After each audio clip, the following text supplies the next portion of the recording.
What is going on, ladies and gentlemen? Welcome back to another edition of the Sick Podcast, Talking Titans. I'm joined, as always, by my co-host, Jarrett. Vinny is out today, but he will be back very soon. Got a lot to get into today. Got an excellent host we can't wait to bring in.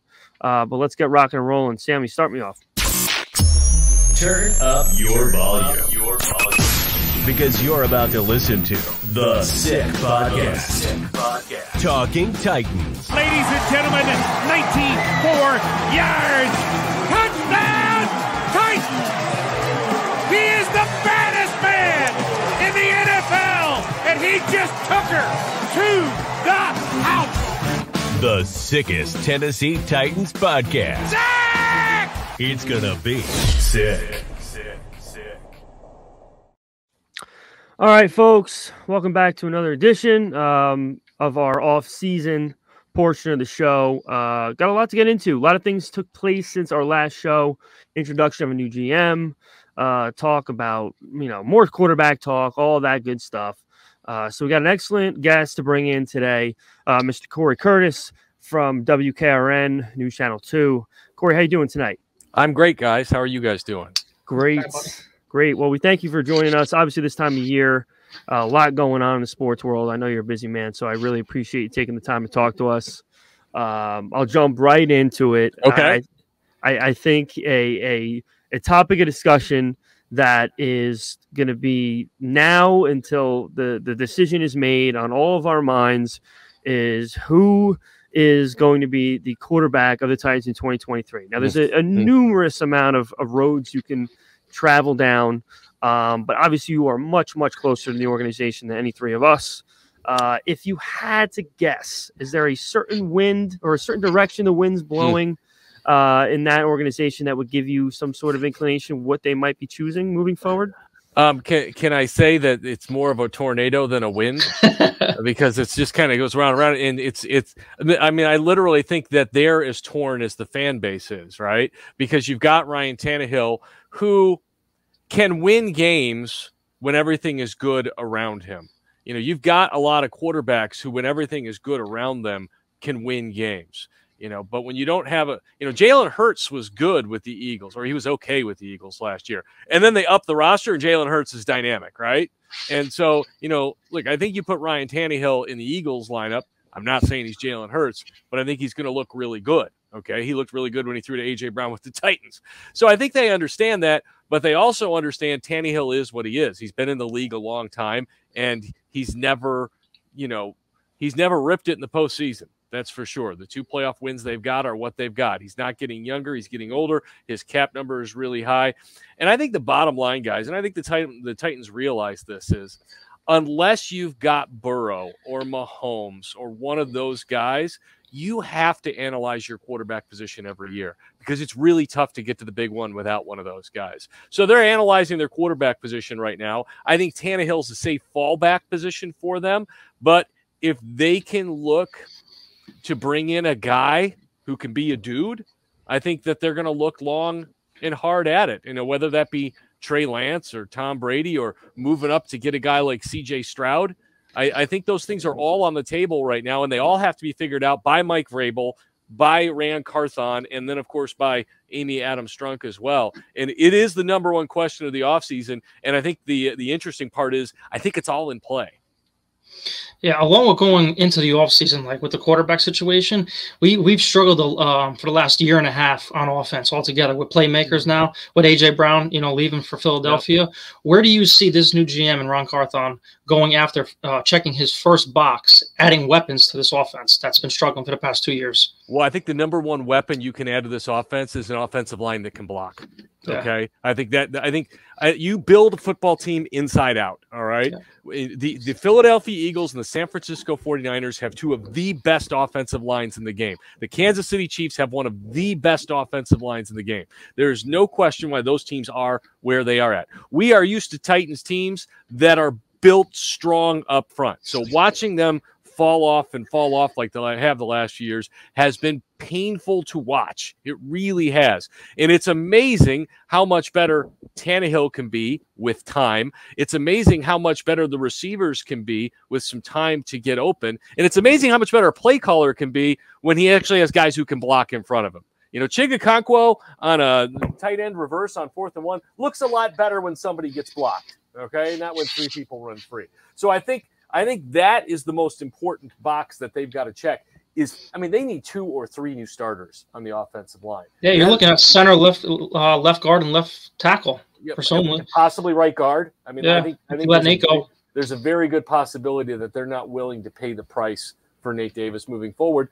And so, you're going to see wholesale changes. Now, I always have hope because when the Chiefs paid Patrick Mahomes, they cut 4 starters from their offensive line to do it. And they were able to rebuild their offensive line in 2 years. So the Titans have to do that. Of course they need speed on the outside. Okay? Of course they need speed on the outside.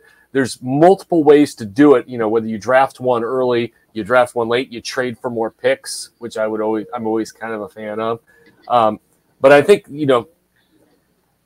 with offensive linemen, you can usually get them a little bit later. So maybe if there's elite speed, you go there in round 1 at wide receiver because they need speed. All right. Absolutely. When you look, everybody was all excited about Racey McMath this year. The guy had 2 catches in his career before the season, and he did nothing at LSU when he had Joe Burrow at quarterback. Why does everybody think Racey McMath is going to be the answer to everything? He caught 1 pass. Great to see. But Khalif Raymond was a lot more productive. Corey, I think your mic fell off. There we go. Show killer. Nah, you're good. Show killer, and it came off again. You know what? I'll just hold it. No, but you're right. And another guy whose name always comes up is Mason Kinsey. I don't know what this fan base has with him. They just think that he's like the next coming to Julian Edelman, and he can never stand the field. And I don't see what he's got to offer. But he's not good enough. That's why. No, he's not. Exactly. But to piggyback off of the hiring of Rand Carthon, there's been a topic of discussion when it comes to him over the past couple of days. Is like, where do you think the chain of command is going to be realistically since he's coming in? Because Amy Adams-Strunk has made some remarks about things that were a little surprising to us, something along the lines of, they're going to be talking to me about things moving forward. I'm going to have a bigger hand in things. So, where do you think that chain of command is going to be moving forward with this team?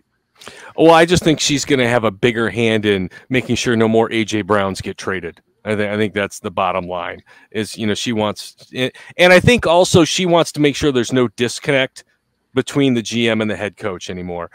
Look, I'm not, COVID knocked us out of the building for a long time, but you could see the change in the relationship between Robinson and Vrabel in the last couple of years. They went from dancing on stage downtown together to walking in from separate doors, sitting down at a presser together, never looking at each other, and standing up and walking away in different directions.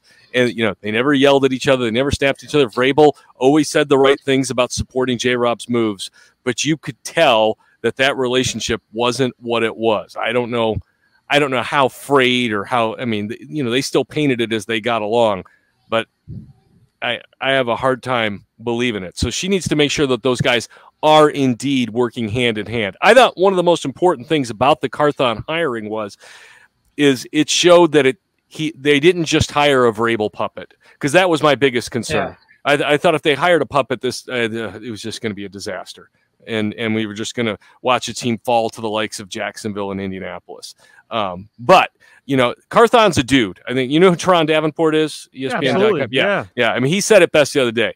He told us, he said, Carthon's a dude. He's not going to, put up with Vrabel pushing him around. And Mike Vrabel will respect that. Okay. Mike Vrabel respects when people stand up to him. It may not always be pretty when it happens, but he's going to have more respect for you when you do. So they're going to be able to have disagreements as long as at the end of the day, they work things out. And at the end of the day, they're not trading any more A.J. Browns without Amy's approval.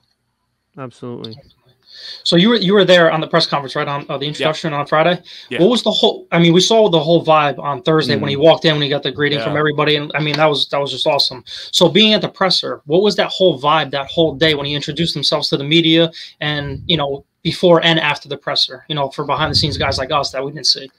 Well, I mean, look, whenever you make a change like that, it should be positive because you made that change for a reason.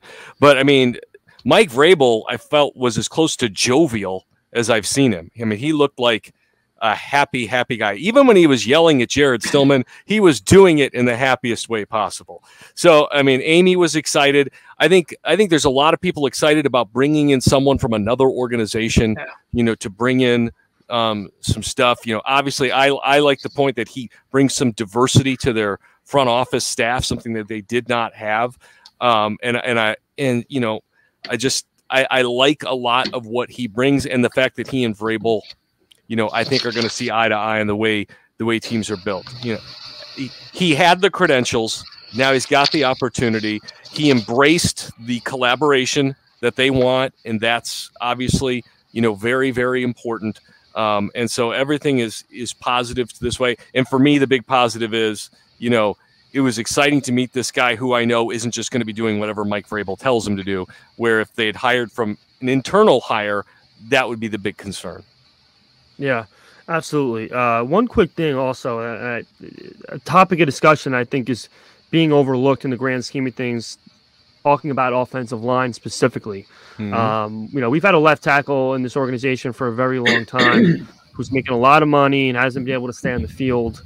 From what he said himself over the past few months, he believes it's unlikely that he's on the team next year. Mm-hmm. Now, my personal opinion is I think they should do the best that they can to keep him on this team, even with the previous injuries, due to the fact that we've seen so much struggle at that position for the plug-and-play guys they've tried to put in there.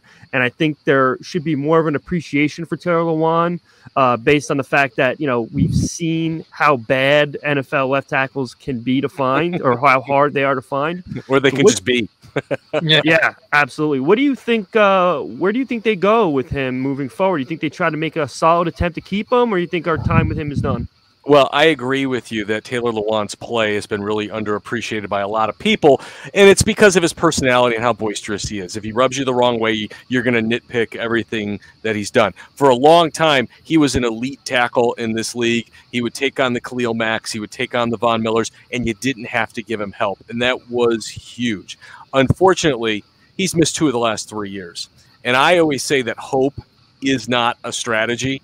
And between 2 ACLs and some concussion issues, I can't go into a season hoping he's going to stay healthy as my left tackle. Now, if you can get him to do a cap-friendly deal, and I don't know how willing he would be able to do that, where if he can't make it, you're okay. And also, by the way, you got to have another guy to replace him. Maybe you draft a guy and you don't mind saying, hey, let's see how many games we can get on Taylor before he starts. But $14 million is not realistic, okay? You've got to save that money, and I would rather put that money towards a guy who I am hoping will be out there, but I believe will be out there. And that's not me saying I don't believe in Taylor Lewan and his ability, blah, blah, blah, blah. There's a tread on every tire, and eventually it goes. And Taylor's tread is going, and unfortunately, it's like Malik Willis. Would I be willing to bet my job on Malik Willis as the Titans starter next season? I know some fans would be. I think they're crazy. I'm not willing to bet my job and my quarterback's health on Taylor Lewan being my left tackle next season and staying healthy for 17 games. I can't. I don't think it's responsible. So going on to that topic with the cap situation, obviously there's going to be casualties this year. We brought a list up together on the podcast with maybe 6 or 7 guys that could possibly get cut.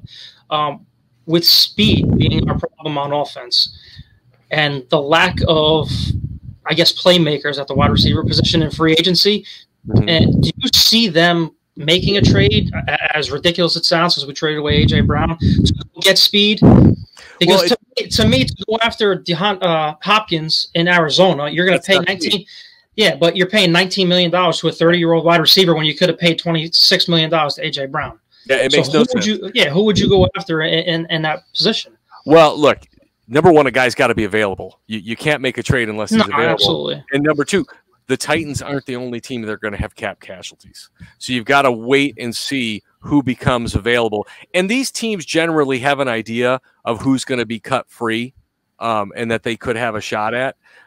But speed's expensive usually as well, so that's a whole nother issue for the Tennessee Titans to tackle. And guys, remember when it was this way that wide receivers took 2-3 years to develop in the NFL? Yeah. It's not that way anymore. You draft these guys and they come in and play. Find somebody who can run and put them out there. That's why. Restructure Robert Woods. Give yourself a veteran. You've got Traylon coming back for another year, and then find some speed. I begged them to sign another wide receiver last year in the summer and in training camp, and they refused to do it. And we saw what happened. Deshaun Jackson was the guy, and not Deshaun Jackson. Who's the Vinny Fuller? Vincent? No, not Vincent Fuller. Will Fuller. Will Fuller. Yeah. Fuller's former Titan. Will Fuller. We thought with him being a former Texan that they would sign him for sure. Yeah, and you don't need him to play 30 snaps a game. They just needed him for like 15, but they decided not to do it one reason or another. But that you're right. Racy McMath was having a great camp. He was having a good camp for a guy that you have zero expectations for. But to expect him to go out there and be a difference maker is a whole nother story. But I do think they need to draft someone with some speed. I have a hard time giving away more assets to bring in another wide receiver. They gave away a 4th-round pick for Robert Woods, and that was probably too much for an injured player with a high cap number.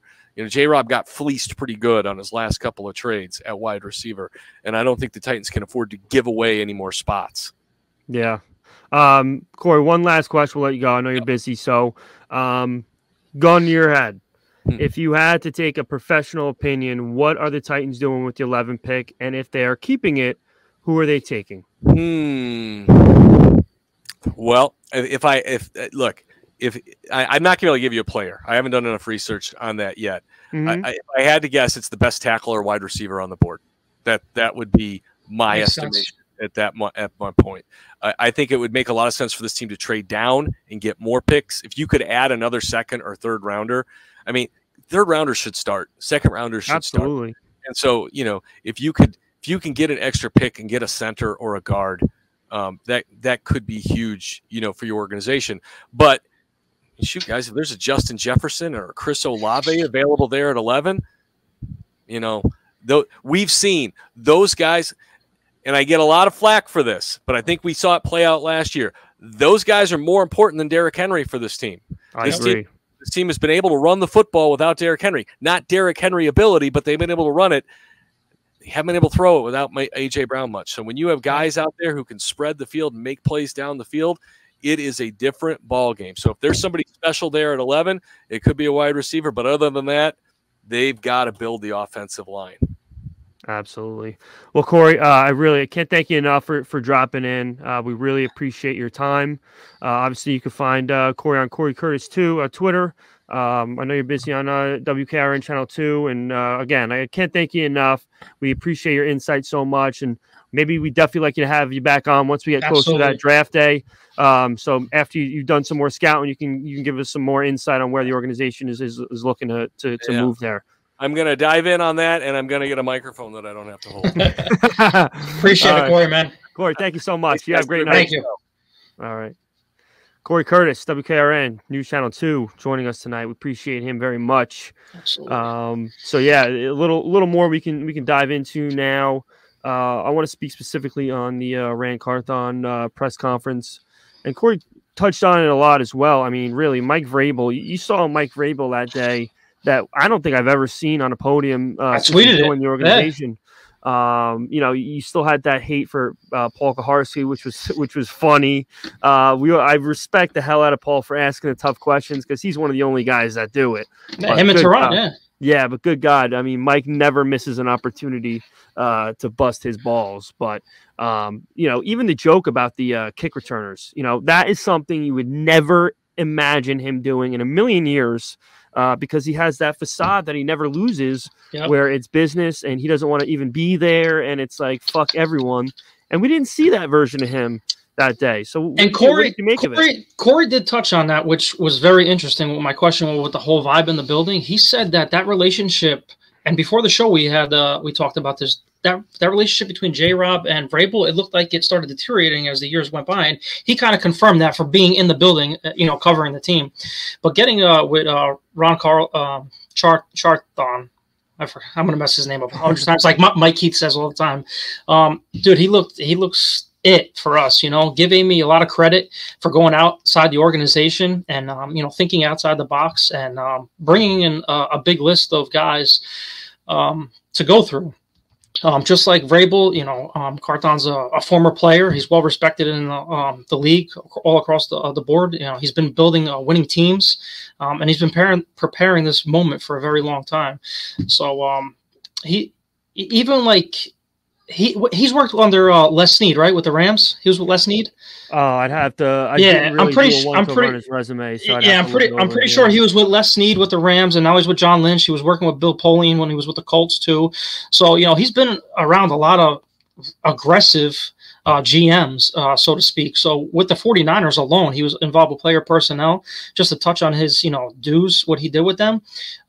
He was involved with free agencies and trades, in the draft, and he brought in Jimmy Graham via trade, Christian McCaffrey.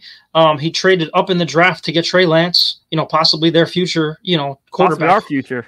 Who knows? Yes, who knows with that. He also traded away Matt Breida and Jeff Wilson for picks for later on, and he traded for arguably the best left tackle in all of football, Trent Williams. So this guy knows what he's doing, man. McCaffrey. I feel like, McCaffrey, like I said before, I think we got a dog. And when you have guys like George Kittle vouching for this guy as a general manager and getting his chance, I'm ecstatic about this opportunity for him and Vrabel to collaborate, like they've been saying. Listen, we'll never know realistically how much of a hand he had in the construction of that current roster, but the bottom line is he was an employee of that football team, and you can argue they got one of the best rosters right now of the last 20 years. I mean, there's really no holes that team has, with the exception of maybe only a slightly above average secondary, but outside of that, there's no weaknesses at all. He spoke about the Mitchell story, about bringing him in, and how he looked over filming him, said, hey, this is the guy. And obviously we saw him the other night, what a huge impact he had in that game. And you're right. The guy just looks like an alpha male, which is what you need when you got a guy like Mike Vrabel as a coach and you want to have a tandem like that. I'm happy that Corey brought up that, at least from what he witnessed at that conference, it didn't look like, or it didn't feel like, based off what he had heard, that Carthon's going to be a puppet, because, that was my only fear. Mike Vrabel is as alpha as they come, and no matter how much of an alpha you bring in, he's not going to want to give up any of that power. And I don't want Carthon just to be a guy that's a yes man, and whatever Vrabel says, he does.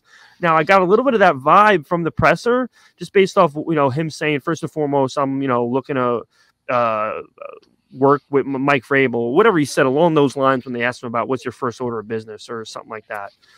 So I'm hoping that's not the case. And, Corey had mentioned that it looks like that won't be, and I'm happy about it. But listen, it's change. Everyone in that building is excited to have him in there. And that's it. We believe wholeheartedly that a general manager change needed to happen because there was too much inconsistency with Robinson. You had some great moves. You had some unthinkably bad moves. No consistency with high draft picks. And you're giving somebody his dream job. And that's also something that's awesome too. You heard him mention it, talking to his wife before they were married, and now she laughed at him about the thought of becoming a general manager. And he said, listen, that dream's come true. So, a lot of positives to look at. And I think, as the months progress, I think we'll see some moves from him that give us a lot of promise. And that's the only thing we can think of at this point. So moving on from that, as we did last week, we've had our NFL quarterback poll for the Titans of 2023. We had 9 names on the list. I hate to say it, but unfortunately, my man Malik Willis was the first to go, which, oh man, I could spend 20 minutes talking about how crazy that is. Well, I don't know about crazy, but I mean, I don't know. Whatever. Right, wrong, or indifferent. He was the first one to fucking go. So let's move on to this week's elimination. Jared, I'll let you start. Who would you remove out of these final 8? Well, as you know, I came in with a bang last week by eliminating Lamar Jackson because Vinny took mine. So this week, I'm going to go piggyback off of Vinny, and I'm taking Derek Carr off the list for me because it's too much of a lateral move from Tannehill. Even if they do keep Tannehill, there's no reason for them to even go with, a Derek Carr style quarterback, in my opinion. Yeah. Listen, I didn't, whether there's rules to this game or not, I don't really care. I'm gonna stick with. I'm going personally. How my quarterbacks are. However this is going. I hear you, but until he's gone, I'm not moving my fucking pick. Ryan Tannehill is the least of the 9 or 8 that should be considered for 2023. Well, that was your pick last week, right? Yeah, but he's still there, so I'm gonna keep picking him. Yeah, but that's the fan, favorite on Twitter. You have to say yours, who you Xing out. You X'd out Tannehill last week. Now you got to go on to your number one. All right. Sammy, if you'd be so kind, can you bring up the graphic again just so I can quickly go through this? So I already said Tannehill. Okay, easy decision, Derek Carr. Derek Carr's got to go of these 8 that are left. He's as lateral of a Tannehill move as you can get. You can make an argument he's younger, more athletic. He's really only had 1 year with like a pretty good weapons around him. It was just basically Waller for his whole career. Now he's got Adams. Still didn't make the playoffs, so really nothing to write home about. But yeah, Derek Carr, goodbye, adios. And then I'll be very interested to see how this progresses and who's going to be the last one. I just pray to the God above that there isn't a mass consensus that Tannehill's the best option out of these 9 guys. And it's terrifying me because I truly believe there is a more than 50% chunk of this fan base that would actually pick Tannehill over those 9 gentlemen to be the quarterback next year. I hope I'm wrong, but good God above, please don't let that nightmare become a reality. But we'll see as the weeks come on. Luckily, our fans aren't going to be the ones making the decision of who's going to be the quarterback next year. So, yeah. That's what we got on that. So I don't know. Did we make a graphic about our pick records? I don't know if we did so far. In total of the whole thing, I believe we're 7-4 with the pick, so we're above 500. Yeah. I got them in front of me, so even if we have a graphic, I'll just go over them. Vinny's in a lean here, 3-1 on the year. I mean, since we start doing it, of course. Jarrett 2-1, 2-2. No surprise there. It's a miracle I'm even 500 because if you saw my DraftKings history, very, very far away from 500 in that record keeping. So that's what we got. And listen, we got a hell of a slate. I mean, really, this was really the Final Four that I think a lot of people were hoping for. And you got a Cinderella story. I don't care what anyone says. When you got the last pick in the draft as your quarterback, I don't care how good the roster is around him. That's the San Francisco Cinderella story to me because the kid is literally being put in the most high pressure situation he could possibly have in his job. Who do you like in the next 2 games as far as AFC NFC Championship? Advancing to the Super Bowl, it's going to be Joe Burrow with the Bengals. I think they're going to go right into Kansas City as Mahomes hobbles into the AFC Championship game. I think Burrow handles business, and I think the Brock Purdy show is over in Philadelphia, and it's going to be an Eagles-Bengals Super Bowl. That would be one hell of a matchup, and I think it should be that way, honestly. You want the highest level of quarterback play, realistically, in the Super Bowl, and all love to Brock Purdy. It's amazing what he's been able to do. Absolutely. But, it would just be a disadvantage. I mean, whatever AFC team comes out of there, you have that big of an advantage at quarterback. It's looking good for you. I mean, you saw that Prescott collapse. That game is just going to be a defensive matchup because both of those fronts, O-line on both sides and D-line on both sides, is unbelievable. Like I said, like Corey said, you have to build from the inside out, and that is their staple. I watched that game. The Eagles, they just manhandled the Giants up front. And the same thing with San Francisco. Just getting after, pressuring, and I mean, we miss it as Titan fans. We had it at one point. We did, and we wasted it. And I'm not going to bring up names as to why, but that's a topic for another day. But before we wrap up, there's just one thing that I want to clarify because, man, it was a really just a just an annoyance on my Twitter account over the past 48 hours because I brought something up and people were just absolutely up in arms. Before I bring up my defense, because I don't can't recall. wait to hear it is. I can't. I didn't miss this. Yeah, I don't recall if you saw it or if you had an opinion. But who are you rooting for in the Kansas City Jacksonville game last weekend? Oh, I did see this, and I did like it. Just for the sake of the record, I was rooting a little bit for the Jaguars because I'm so sick and tired of the curly-headed Mahomes. I'm done. I'm done with him. He's like the Peyton Manning. If they advance to the Bengals, it's Joe Cool and Joe Burrow. Like I sent the text message to you guys. Man, I wish that guy was our quarterback. Oh my God, smooth, cool, collective, swag. There was actually a guy on Twitter that tried to tell me that he's not great, and my head, I think, doubled in size when I heard it. My God. He personifies everything you want in a quarterback. Listen, as far as skill level is concerned, yeah, Josh Allen had a terrible game. It was freaking 5 below and snowing. I'd like to believe if conditions were much more neutral, then I think he might have had a better shot, if not one, but better shot. Right, wrong, or indifferent. Joe Burrow has the talent, he has the attitude, he has the confidence. There's really no holes to his game, and that comment he made about the window is as long as I'm a starter. I mean, it gave me chills here in a minute, and just talking about it gives me chills. That is everything you want in a quarterback. So yeah, you're 100% right. I am rooting for him all the way. Talk about a team that went from 0 to hero in just a few short years because of a quarterback, which is a mind-blowing concept that some fans don't understand.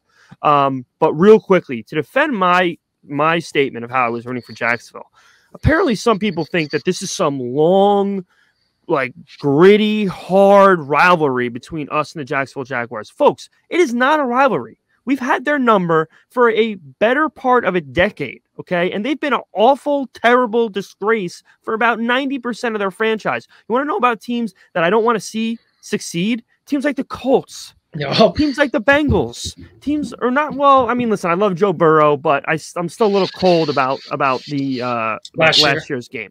But I am rooting for him. But Buffalo, Baltimore, those are teams that I can't. Steelers, Kansas City, folks, 5 fucking years in a row. This kid's been in the AFC Championship game. When are you getting sick and tired? You wanted him to go back again because we play the Jags twice a year, a team that's only been an NFL team for like fucking 10 minutes. Like, come on, guys, seriously. I mean, it's ridiculous. I'm being told you're not a fan because you're rooting for the Jaguars. I mean, Jesus Christ. I mean, seriously, it would be like me saying I'm rooting for the Blue Jays if they got to the divisional round and the Yankees weren't in it. We're not a fucking rivalry. Just because we're in the same division doesn't mean you're a rivalry. The Yankees and the Red Sox are a fucking rivalry. In my life, I would never, ever, ever root for them to win. The Rangers and the Devils are a rivalry. The Cardinals and Cubs. Let me say my teams now. All right, Cardinals and Cubs. Yeah, Cardinals and Cubs. I couldn't name one memorable Cardinal Cub game, but that's just I'm on the East Coast and I'm not a fan. But the Titans and Jags aren't a fucking rivalry. Once Jacksonville starts getting good more often, which guess what, folks? That train's pulled into the station. Then we're going to start seeing a rivalry. Get Ryan Tannehill out of here. Get a young quarterback who can ball. Let's start having some real football games, and then we can have some animosity, and I'll never root for the Jaguars again. Just because they had our number for 1 fucking year in the past 10 is not a reason enough that I want to see Mahomes in the AFC Championship game for a 5th straight year with that jack-off Kelsey, who all he does is cry and bitch and yell and scream all the fucking time, and that fat shit Andy Reid. I can't stand any of them. Any of them. And they're so fucking cocky. Did you hear what Juju said? He said, it doesn't matter who's our quarterback. Our roster's so damn good. I can't believe he said that, but I was like, shit. But they're about to get shit on this weekend. Yeah, I really do. But folks, guys, let's give it a rest. All right, I'm no less of a Titan fan than you are because I wanted Jacksonville to win. They never had a shot of winning a Super Bowl. They would have got demolished by Cincinnati next week if they somehow pulled it out. But anyway, I just had to get that off my chest real quick. But we got a solid 35 minutes in. Anything you want to bring up, Jared, before we close out for the night? Nah, man, I just want to see how this all plays out. I want to get to the offseason. I want to get the free agency. I'm starting to look at mock drafts. I'm starting to do mock drafts on my own. So, I mean, I don't know. Yeah. All exciting stuff for this offseason so far. Yeah, well, I see a lot of exciting workout film by Malik Willis on his Instagram too. Anthony Richardson's working out with him too. Yeah, man, I see him doing those lat. He's working on a lot of different things. But you watch his film. I watched Derrick Henry in the gym this week. Yeah, well, he's going to have to be in the gym. He's going to have to get ready for another 650 carry season because that's all we know how to do is hand the ball off. But let's give it a chance. It might be different this time around. We still got an OC to hire. But yeah, so once again, thanks for everybody for listening. If you're watching on YouTube, make sure to like, subscribe, comment, share us your thoughts. I've had a lot of people talking about trying to get on the show. Definitely got to make that happen. We got to get some fan involvement. We're going to do that moving forward. So if you're listening on podcast, subscribe, all that good stuff. And we will be back next week with some more Titans talk. So have a great night. And as always, tighten up. Sammy. And that's a wrap. Hope you don't miss us too much until next time. Follow the Sick Podcast Talking Titans on YouTube, Instagram, Facebook, Google Play, and Apple Podcasts.